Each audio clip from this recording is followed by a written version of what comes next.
As we all know, since the release of Fallout 76, many fans aren't very happy with the game. Some people think it was rushed and every person and their dog could give a few of their own suggestions to make this game better. Today I want to talk about and discuss some of the best ideas I have found in the Fallout 76 Reddit community. Before we go into today's video, if you would like to make my day and subscribe to the channel, that would be amazing.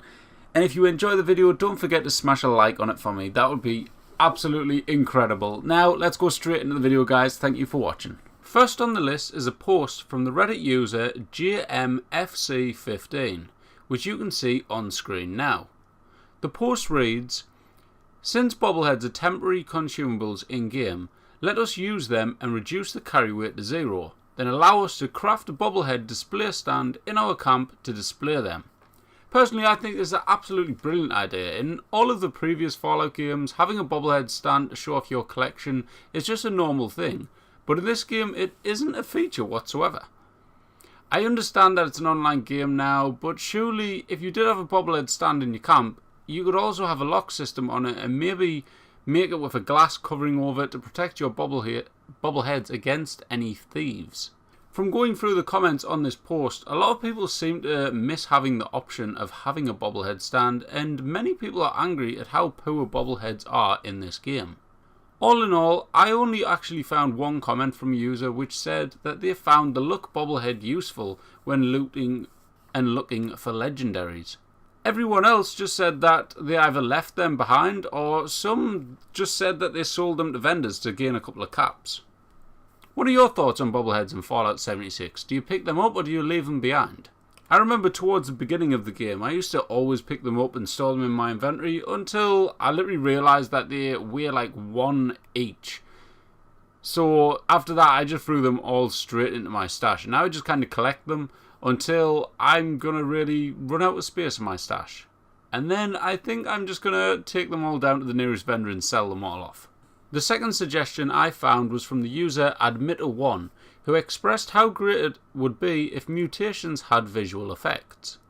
I feel like this would never come to a Fallout 76 now, but considering it's 2018, I definitely think that this could have been a brilliant concept to have in the original game. It wouldn't have been the most crazy and hardest thing to adapt into the game physics, but you know, it's just another one of them things that should have been in but isn't in. Now, before I discuss this one further, if a single one of you watching right now says, well, what about Chameleon?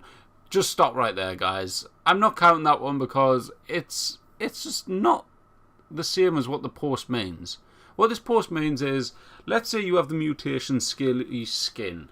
Then imagine if your character's visible skin changed appearance to look somewhat scaly, or at least just diseased in some way. It would be amazing and would add so much more detail into the game. From the responses to this post, people seem to love this idea, but at the same time, people are like, that's too much effort for Bethesda, they wouldn't do that. Little details like this, to me, would have made the game so much cooler. They probably would have brought a lot of bugs with them, but it would have been really cool. Obviously, between finding these, there are also like the obvious ones which we have been seeing since the release of the game, such as inventory management, etc. But in this video, I just want to point out some of the key ones which stand out for me. Number 3 on the list, we have what seems so obvious that a lot of people probably thought was already a feature in 76, but it isn't. This feature is the ability to scrap ammo. The post comes from CS36 and it received a lot of love from the community. It seems like such a simple thing, yet we can't do it. Wouldn't it be great if all that 5mm ammo in your stash could be transformed into some waste lead and gunpowder so you could make some ammo that you actually needed?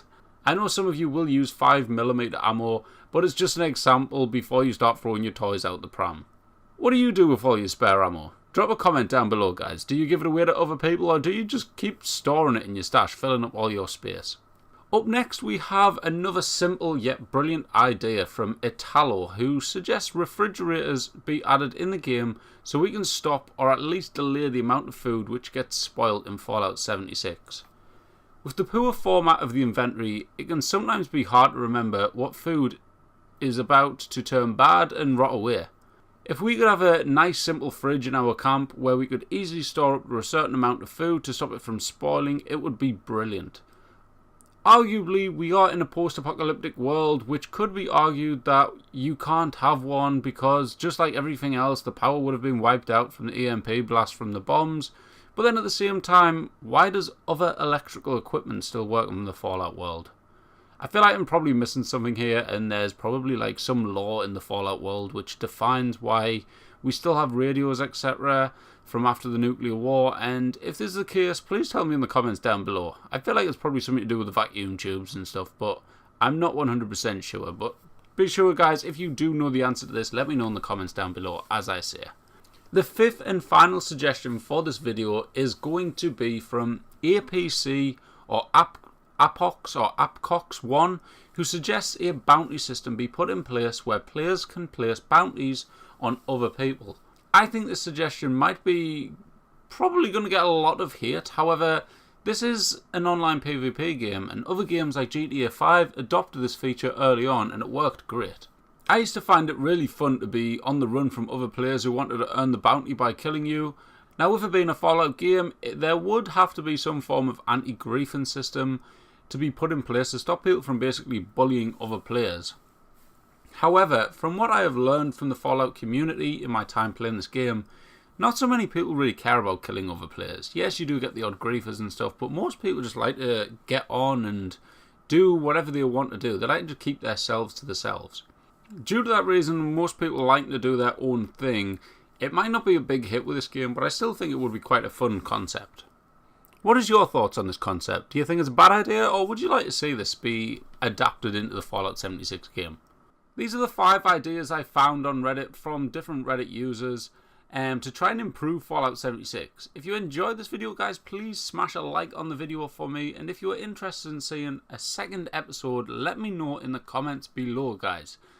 I hope I entertained you enough to subscribe, and if I did, I will see you in the next one, but if not, have a nice life. I'll see you probably never if that's the case. But for the ones that staying around, I'll see you in the next one, guys. Bye bye.